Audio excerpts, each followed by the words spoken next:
Hey, Aubrey, how's it going? I am great, Lindsay. What are you up to today? Oh my God, I have tons on my to-do list as usual. As usual. Oh, I Yes. asked you that on Yes. purpose. I was hoping you would use an interesting way to say that you hmm have a lot to do, a lot of things on your to-do list. And you did Yes. an Yes, informal one. of course. Tons. Yes, you That's can a count band on nine that pretty word. much every day. Yeah, for sure. A lot gets boring, right? A lot Mhm. gets boring. We want to have But we other say it options. all the Yes. time, right? hmm It sometimes I'll do like a mock speaking test with an IELTS students and they'll hmm say a lot or a lot of 4, 5, 6 times. Oh There are no. so many band 9 ways to say this. So today you're Yes. going to learn both formal and informal ways to say this because this could be used in your essays for IELTS Yep. writing as well as your speaking answers. Yeah. So today, a lot of listeners will ask us, how do I bump my score up from a 6 to a 7 on writing and speaking? This is it. It's isolating missed opportunities and then converting those into opportunities, right? Chances to jack up that score. Right? Exactly, because the definition of a 7 or higher for vocabulary in speaking is that the candidate shows a range of words. So that's informal and formal, but also exhibiting knowledge of interesting phrases, slang, idioms, and rarer words that many students don't know. A lot or a lot of does not count for any of that, right? Every student knows a lot of, but the words we're going to teach you today will boost those vocabulary scores because not every student uses them. And there are also good opportunities sometimes for pronunciation, improving your pronunciation score depending on which word you choose. Yes, because a lot of these you have to hit harder, right? You need to punch them more to vary your intonation. You got it. So let's not leave our listeners in suspense anymore, Aubrey. What do we need to know today? Yeah, so let's dive in first with the formal meanings here. Think of how often that you say a lot of when you're speaking, Lindsay, or write it, right? This will quite a come lot. up on IELTS, so it's worth it to learn these higher scoring ways to say that.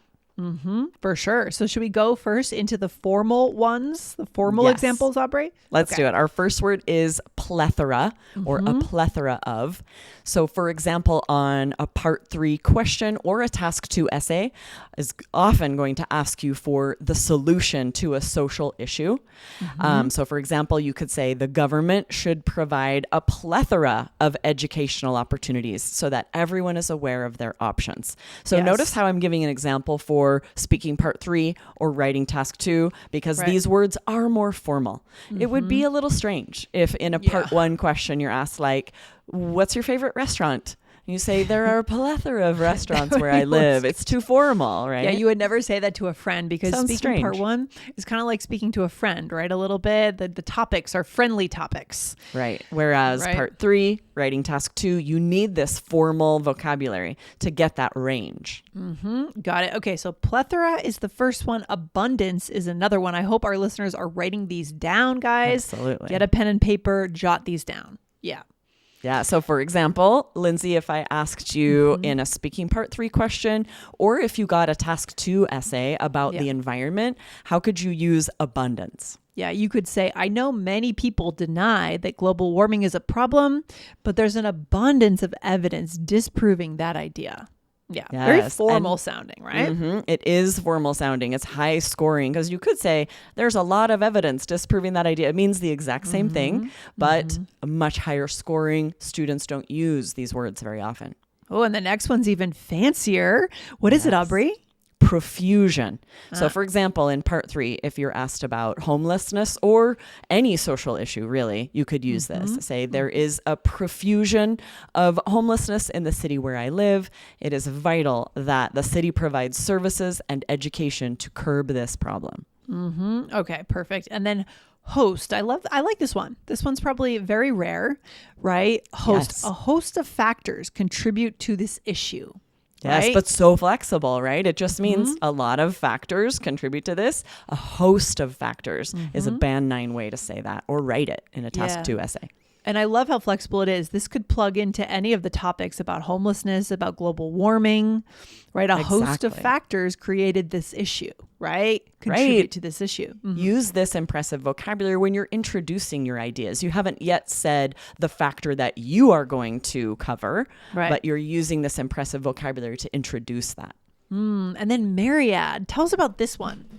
Yeah, so myriad, same thing, a lot of, a myriad of something. For example, if you're asked about, you know what, actually, let's provide a template, because you can add these to templates. So for example, when you are providing a solution for a problem solution essay, you could have a template ready with myriad, right? It would be a myriad of strategies can effectively address this issue, including then you name the strategy that you will support in the essay. So this could be used on any problem solution essay. We love to give templates. We give a lot of templates right inside our 3 Keys IELTS course, right, Aubrey? Yes, and they're so helpful because then you just add your own ideas and they already have that Band 9 vocabulary and grammar structures. So let's use this template. Let's say you get a task to problem solution essay about children using technology. Yes. How could you use myriad? Yeah, so a myriad of strategies can effectively address this issue, including screen time limits or on any devices being used by minors. Yes. And then, of course, you'd provide an example, more details, right? But this is a very high scoring way to introduce your idea, the idea that you're going to support in that body paragraph. Love it. Okay, Aubrey, we've talked about the formal, where we're likely to use those that we just talked about in part 3 of speaking or part 2 of writing. But what about maybe part 1 of speaking, for example, or task 1? Let's share some more because there are informal ways to get this message across, other ways to say a lot of. For example, loads. I say this a lot. Oh, I have loads of laundry to do. I have loads of dishes. Yeah. I've eaten loads of pasta today. Yeah. It just means a lot of. I hear this a lot from Australians too. I hear Australians using loads a lot. There were loads of people there, way more than I expected. Just if you're asked about a concert, maybe in task 1, oh, there were loads of people there. Just means there were a lot of people, a big crowd. Or tons. Right? Tons, very common.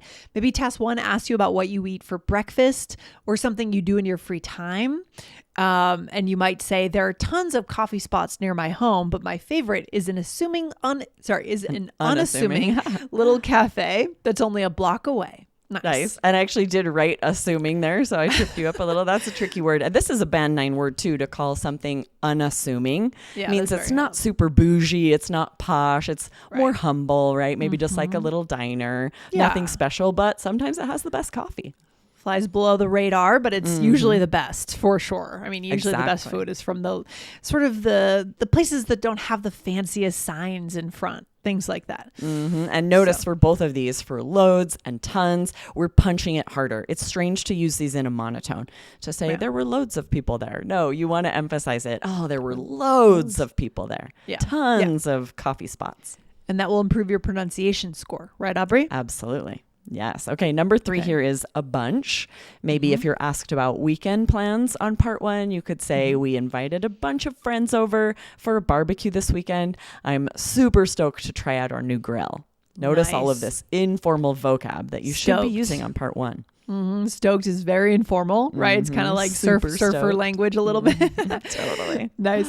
Gobs. Gobs is another one that I feel like I hear from British English speakers or Aussies. I'm not sure. And I say it too. We say it here in the West, gobs. Yeah, sure. You might, if someone asks you to, if you're asked to describe a friend, maybe on speaking part 2, or someone who impressed you, you could say, you're describing someone and say, she made gobs of money when she launched her app. Just means a lot of money, but a very informal way to say that. Love it. And then galore. This is fun.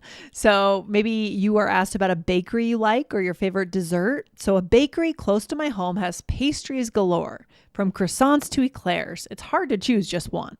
Yes, this is delicious. Such a high scoring word, but there's one caveat here that for all of these others, notice the structure. We say tons of, gobs of, and then the noun, whereas this one comes after the noun.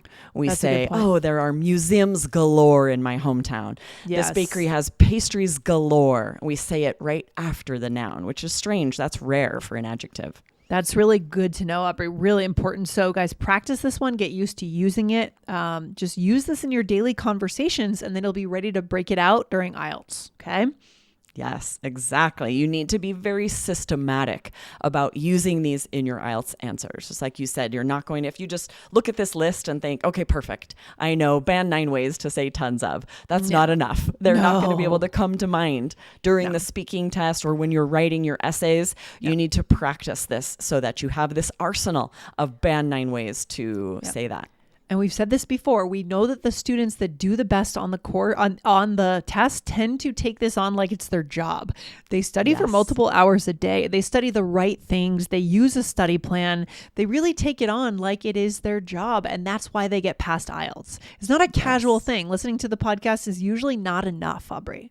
Exactly. Yeah. So we're going to give you a very systematic way to add these to your vocabulary arsenal. Choose one each day and challenge yourself to use it at least 5 times that day. Use them out loud, either to yourself or in conversation with someone else, or post something online using one of them, and practice answering IELTS questions using it. Yes, I love that. I love that. Then the next day, what will we do? Yeah, choose a new one, repeat the process, but then also review the previous words. So we have 10 new words here today. Wow. Maybe you choose 4 or 5. Your favorites, right? And on the 5th day, you're going to be reviewing all 5 of them because you want to make sure they're in your active vocabulary. You don't have to refer to your notes or a notebook. You're able to write an essay and use them, or answer a speaking part, anywhere on the IELTS exam, answer a speaking question and use them. Okay, good methodology. It's good that we have a method. We have a way to do it.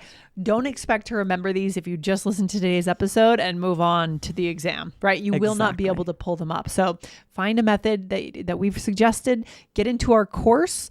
One other recommendation, guys, is go check out our other podcast, Business English. Check out episode 234, where we used these words. Aubrey, what was the name of that episode? Yeah, it was multitude or plethora. What are quantifiers and why do they matter? So if you want to dive more into the grammar, what these words are, why we use them so much in English, why you need to stress them for your intonation, that'd be a great episode to go try out. And we didn't talk about multitude today, but this is another one that you'll learn about in that episode. You can also say a multitude of instead of a lot of. Yeah. Good. So to find that podcast, you just open up your search bar wherever you're listening and go ahead and hit the follow button on Business English. You will need to scroll down quite a bit to get to 234 because right now we're around the high 400s on that show. I think so.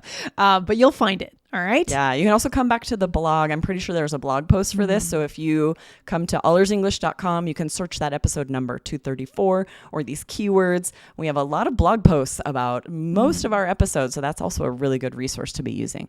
Awesome. Aubrey, what's our final takeaway today? Yes, you need flexible vocabulary that could be used in nearly every IELTS speaking question or essay. You're definitely going to need to express this meaning a lot of, and you need higher scoring ways to do it. All right. Good stuff today, Aubrey. You take care. I'll talk to you very soon. See you back here on IELTS Energy soon. Awesome. Right. See you next time. All right. Bye.